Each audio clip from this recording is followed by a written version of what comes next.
The NFL's national anthem protests hitting a new low. 12 Cleveland Browns players kneeling in a prayer circle during the anthem. The new protests sparking outrage this morning. There's 3 eagles putting up a Black Power fist. Isn't there enough awareness already of problems in our country? People realize that there are perceived grievances or injustices on both sides. This is not advancing that.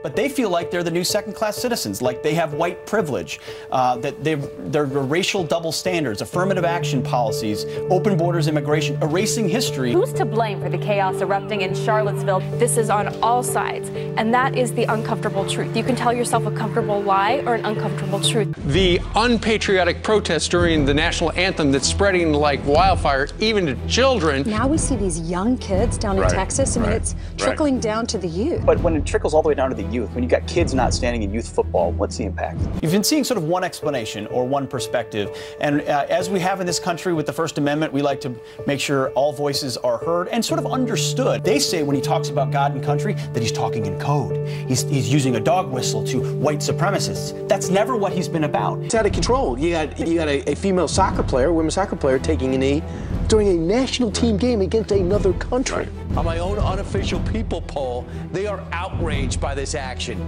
We should be respecting the national anthem. We're getting to a place where we're losing such respect. Try to at least understand who people are, where they're coming from, as you said. And where the divisions are. There's this emphasis on multiculturalism at any cost. Puts us in a position of weakness to the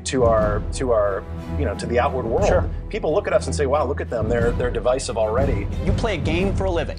You get to live in the greatest country in the world, and you won't stand up for a national anthem that pays you millions? The fact that a lot of these guys feel like racial hiring preferences or open borders or erasing our history, like the Robert E. Lee statue. We have a history, and if we erase our history, we're living in a new Orwellian world. But what would happen if Colin Kaepernick took a knee in Cuba during the Cuban national anthem? He would be beat to a senseless pulp.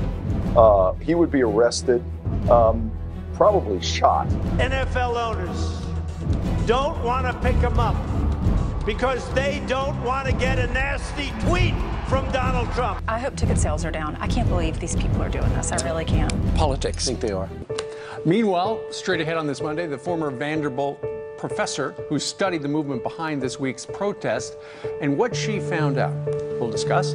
And here we go again. More NFL players following the lead of Colin Kaepernick and sitting for the national anthem.